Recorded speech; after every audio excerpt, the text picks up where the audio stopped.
When Pablo Picasso was an old man, he was sitting in a cafe, scribbling on a napkin. He didn't know it, but a woman sitting near him was looking on in awe. A couple of minutes later, Picasso finished his coffee, crumpled up the napkin, and was about to throw it away. But the woman stopped him and said, "Can I have that napkin? I'll pay you for it." "Sure," said Picasso. "That will be $20,000.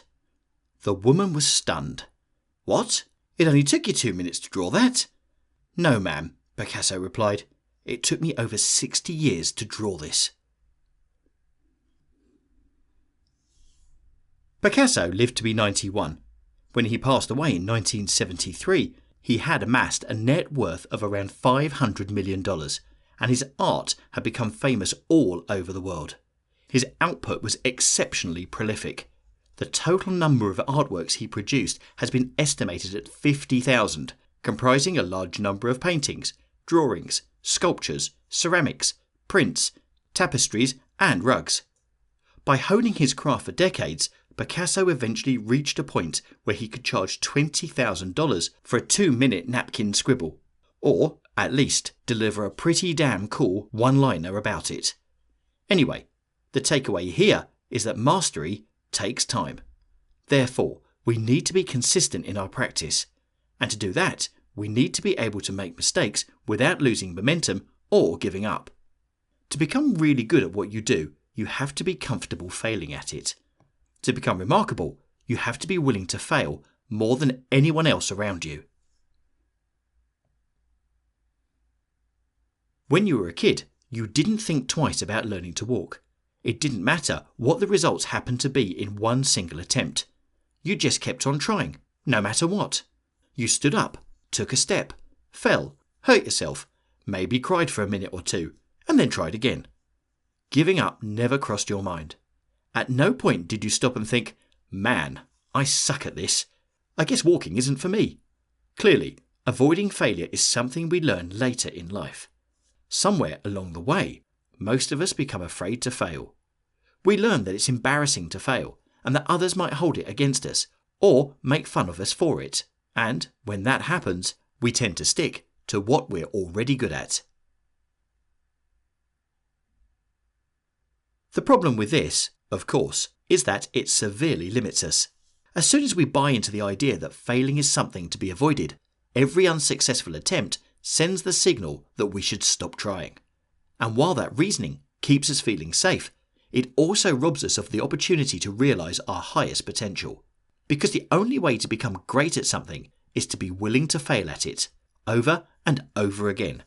Success demands failure. So, we need to take action despite our fear of failure. How do we do that?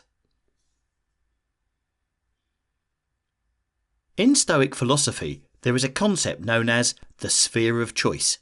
This idea makes a distinction between internals, the things we can control, for example, our character, values, and behaviour; externals, the things we cannot control, for example, the past, much of the natural world, and the thoughts and behaviour of other people.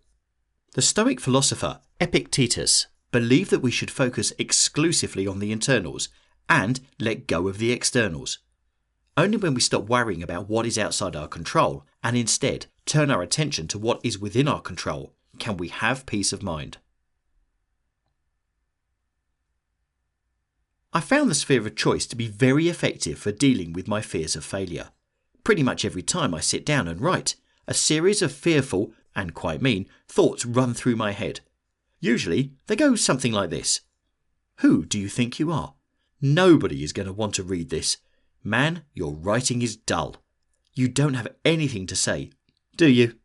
Let's throw this article in the trash and go do something else. In the past, these thoughts would often get the best of me. But I have since learned that I am not my thoughts. I am the one who hears them. And since that's the case, my thoughts belong in the category of external things. I can't control what thoughts happen to pop into my head at any given moment, and therefore I don't worry about it. My writing, on the other hand, belongs in the category of internal things.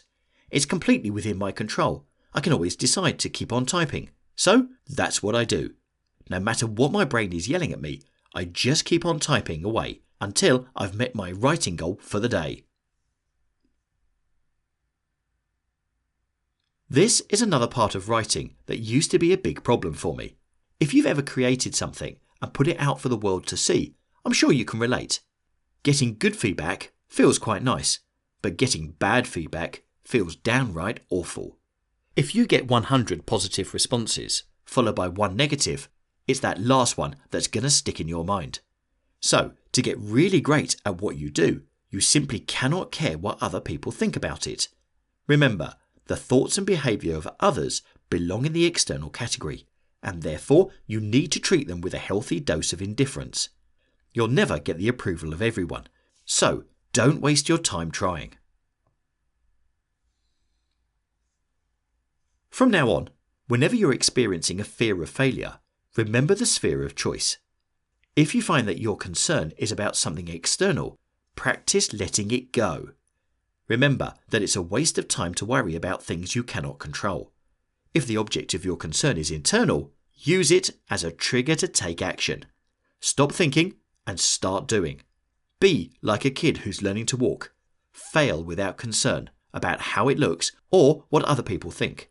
Then do it again and again and again. Measure your success not by your ability to avoid mistakes, but by your ability to show up and do the work no matter what. Picasso was willing to create 50,000 artworks to build his legacy. What are you willing to do?